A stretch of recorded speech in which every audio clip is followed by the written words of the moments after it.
안녕하세요. 요양맨의 미국 주식 브리핑입니다. 어제는 V자 반등이 있었죠. 전일 급락을 하루 만에 회복해주는 모습을 보여줬습니다. 역시 반등의 원인은 트럼프가 제공을 하였습니다. 트럼프가 던져준 두 개 주요 뉴스 간략하게 살펴보고요. 오늘 개별 종목 분석으로는 요즘 같은 관세 불확실장에서 가장 믿음직스러운 팔란티어 보겠습니다. 4월 22일 장이 끝나는 시간에 트럼프는 중국을 향해 유화적인 제스처를 취하는 발언을 했습니다. 아무래도 금융시장이 불안하고 전일에 있었던 리테일 대형사 CEO들과의 미팅, 그리고 본인 자산의 붕괴 이런 요인도 있었겠죠. 여러 가지 요인이 있었던 것으로 보여집니다. 도널드 트럼프 미국 대통령이 중국에 부과한 145%의 높은 관세를 상당히 낮출 것이라고 밝혔고요. 기존의 강경한 무역 정책에서 한 발 물러서는 듯한 발언을 했다고 CNN이 보도했죠. 백악관 기자회견에서 트럼프는 관세가 0%는 아니지만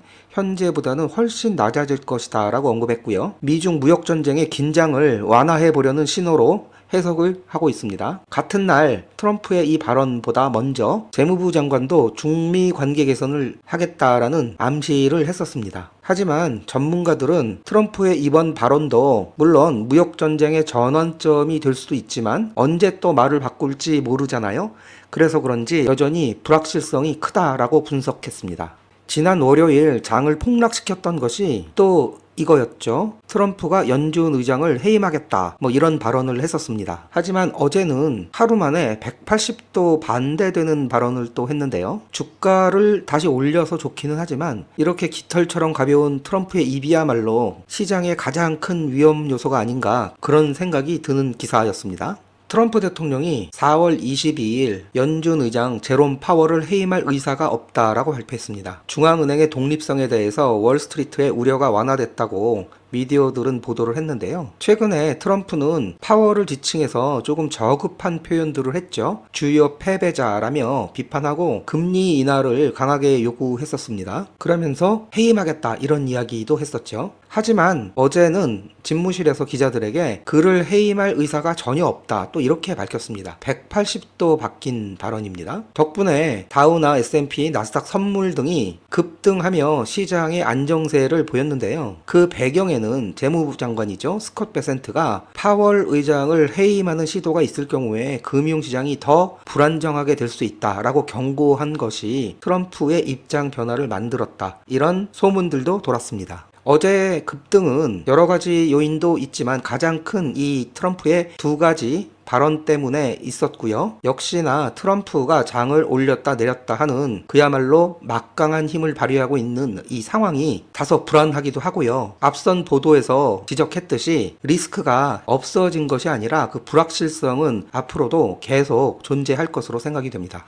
오늘 살펴볼 종목은 다시 팔란티어입니다. 팔란티어 기초 데이터 먼저 보겠습니다. 팔란티어 어제 종가는 93.99달러였고요. MDD 값은 마이너스 24.58%, 전고점까지는 32.59% 남았습니다. 일주일 동안 0.49% 상승했고요. 한 달 동안은 9.48% 상승, 올 초부터 지금까지 YTD 값은 23.35% 상승입니다. 요 부분이 어제죠. 어제 장시장과 함께 급락했었는데 장 후반 이후에 지속적인 강세를 보여주는 모습이고요. 현재 애프터마켓에서는 추가적으로 4.13% 상승한 97.87달러로 거의 100불에 육박하는 강세를 보여주고 있습니다. 차트에서 한번 살펴볼 텐데요. 장기 투자자라면 반드시 종목의 장기적 추세를 봐야겠지요. 월봉 차트를 반드시 보셔야 합니다. 이 부분이 작년 4월, 5월 이 부분이죠. 이 부분부터 형성된 상승 채널입니다. 작년 11월이 중요한 기점이었는데요. 11월 전에는 중앙선의 하단에서 상승을 했고요. 11월 이후에는 중앙선의 상단 쪽에서 상승 중에 있습니다. 같은 상승 채널 안에서도 작년 11월 이후 상승의 강도가 더 세다라는 것을 의미하고요. 여기 삐쭉 튀어나갔던 이 부분은 주봉에서 다시 한번 살펴보겠지만 노이즈 부분이죠. 그 다음에 지난달 처음으로 오랜만에 음봉을 보였습니다. 4월 초는 하단으로 내려갔다가 현재는 아랫꼬리를 길게 달고 상단으로 재진입한 모습입니다. 모습입니다. 월봉만으로도 보면 트럼프의 관세 폭락장에서도 팔란티어는 매우 강한 추세를 보여주고 있음을 알 수 있습니다. 주봉 차트로 봐도 비슷한 흐름인데요. 올해 1월 이 부분이죠. 에서 2월까지 이 부분은 오버슈팅이 됐고요. 노이즈로 무시가 가능할 것으로 보여집니다. 3월 말에서 4월 초에 있었던 이 중앙선 밑으로 떨어졌던 이 부분도 이후에 다시 돌파를 해서 중앙선 상단으로 올라간 모습입니다. 트럼프의 관세에 대한 우려로 급락했을 당시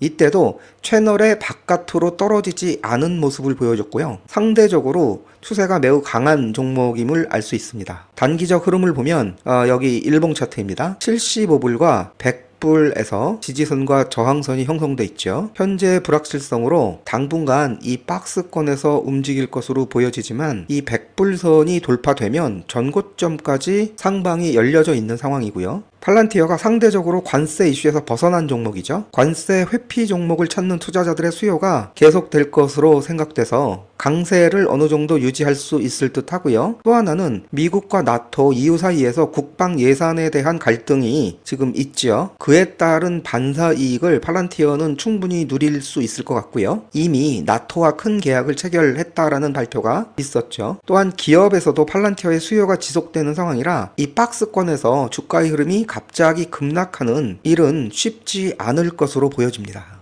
팔란티어 관련된 포캐스트 보겠습니다. 먼저 전문가들의 레이팅 관련인데요. 총 27명의 어널리스트들은 평균적으로 뉴트럴 등급 주고 있습니다. 스트롱 셀은 4명 주고 있고요. 홀드는 16명, 바이는 3명, 스트롱 바이는 4명을 주고 있습니다. 아무래도 고평가라는 이슈들 때문에 홀드 부분에 제일 많은 전문가들이 표를 던지고 있네요. 목표 주가를 보면 가장 낮게 주는 곳이 40불을 주고 있고요. 가장 높게 주는 곳은 160불을 주고 있습니다. 평균적으로 93.63 주고 있는데요. 어제 종가가 93.99이니까 이미 평균값은 넘어선 수치를 보이고 있습니다. 기관들의 목표 주가를 보겠습니다. 3월 13일 이거는 지난번에도 한번 봤지만요. 루프 캐피털에서 125불 주고 있죠. 4월 14일에는 DA 데이비슨에서 100불을 줬습니다. 기존의 105에서 살짝 낮췄네요. 4월 16일자로 새롭게 목표 주가를 제시한 곳이 나왔는데요. 모건 스탠리입니다. 기존의 95에서 90불을 주고 있습니다. 이미 모건 스탠리의 목표 주가는 넘어섰습니다.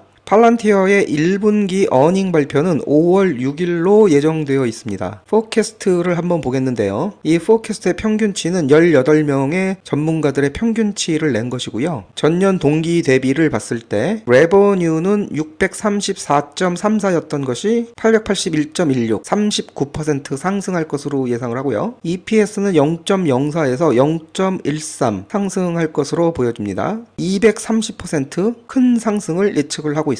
지난 분기 대비를 보더라도 825밀리언에서 881밀리언으로 대폭 상승이 예상이 되고요. EPS도 0.03에서 0.13으로 대단히 큰 폭의 상승을 예측을 하고 있습니다. 날짜가 며칠 지났지만 중요한 팔란티어 소식이 하나 있어서 가져왔습니다. 제목은 팔란티어와 스페이스X, 그 다음에 안두릴이라는 회사가 있죠. 이 세 회사가 미국판 아이언돔의 프로젝트를 제안을 하고 있고 파트너로 선정될 수 있는 가능성이 높다라는 기사인데요. 자세히 보겠습니다. 팔란티어, 그 다음에 스페이스X, 그 다음에 방위 스타트업, 아직 비상장 회사죠. 안두릴이 트럼프 대통령이 제안했던 골든돔 미사일 방어 시스템 구축을 도울 유력한 후보로 떠올랐다고 합니다. 트럼프 대통령은 3월에 이 계획을 발표했는데요. 미국판 이스라엘 아이언돔으로 생각하면 된다고 말했다고 합니다. 보고서에 따르면 미국 국방부는 획득 및 유지 담당 차관보실을 포함해서 파트너 기관들과 협력을 하고 있고요. 이 세 회사는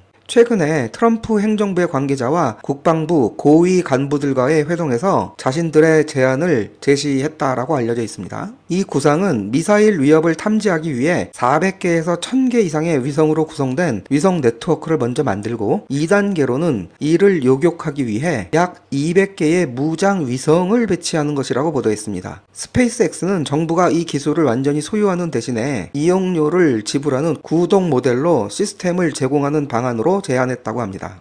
오늘의 요약은 여기까지입니다. 저는 다시 찾아오겠습니다.